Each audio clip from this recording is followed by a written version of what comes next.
At least 16 people have been killed in a militia attack on Mitiga airport east of Tripoli.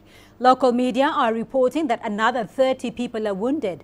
The attackers had reportedly been trying to free ISIL and al-Qaeda militants locked up in a nearby jail. Forces loyal to the UN-backed government have been securing the detention center.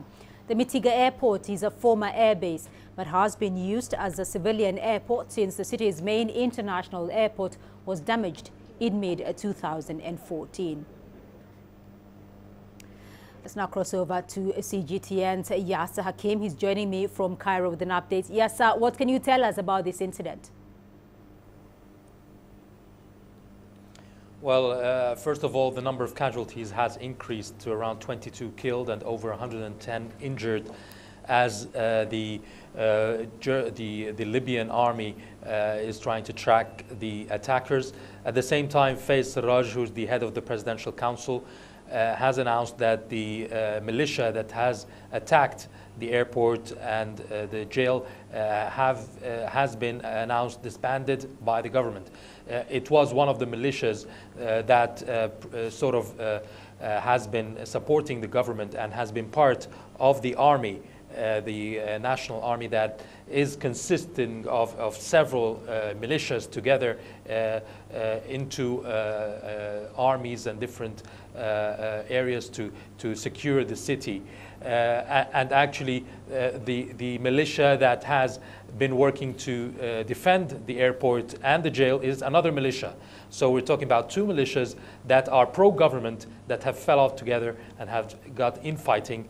And therefore, Baqara, which is the militia that attacked the airport, has now been announced disbanded by the government and or outlawed by the government, and now the army is trying to locate the assailants and it's continuing its clashes to arrest the rest of the perpetrators.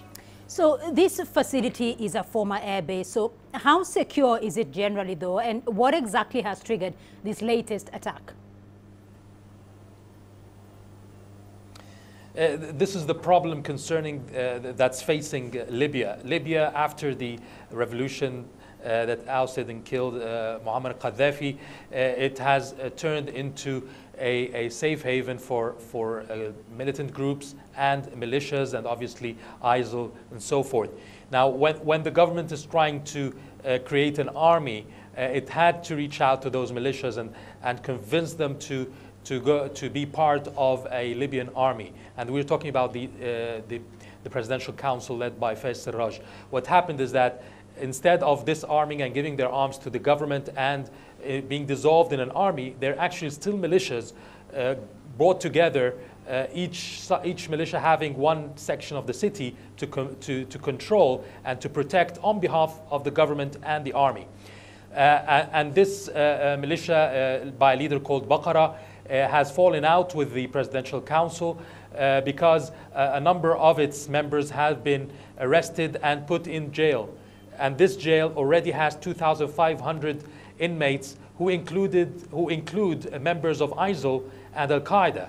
So as they try to free their own members from this jail, they're actually helping al-Qaeda and ISIL militants to escape jail as well.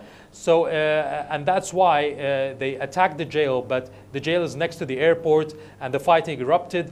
Other militias came to help to work with the army, the Libyan army, and the Libyan militia, the pro-government militias, and it turned into an all-out clashes that reached the airport as well, and has led to the killing of one woman in the airport as well. So this is a problem Libya is falling in. It will continue again. It will happen again. It's not the first time.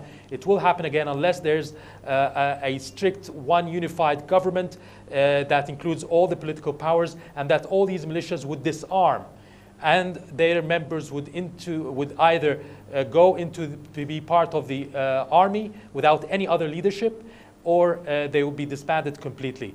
And therefore, we expect this can happen again in Libya.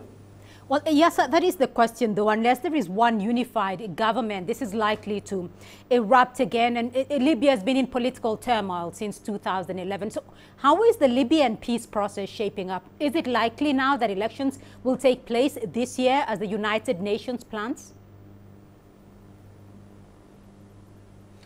Yes, the action plan produced by the UN with Ghassan Salama, the envoy, and the Under Secretary General of the UN, Felton, it's quite, on paper, it's very good. It's well planned. It's been supported by the countries in the region like Tunisia, like Egypt and other nations.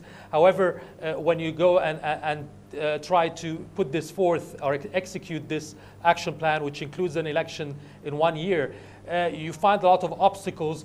First of all, what are the rules and the system on which these elections will go on?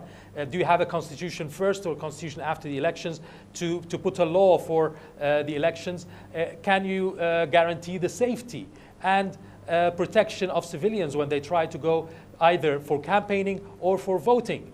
Especially in the remote areas. We're not just talking about the capital where actually this fighting has taken place, but even the remote areas and cities and villages around the country.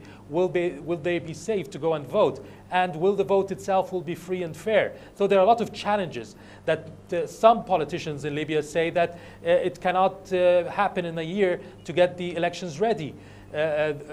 The top officials such as Fayez Sarraj has accepted the elections and Khalifa Haftar and the Eastern government have accepted, but it's not just about those two. There are a lot of militias, there are a lot of political powers, there are the Islamic Brotherhood, there are the extremists, several extremist groups, and there are the Western-based as well, the Western-backed groups. So all these different factions should sit down and agree not to sabotage the elections.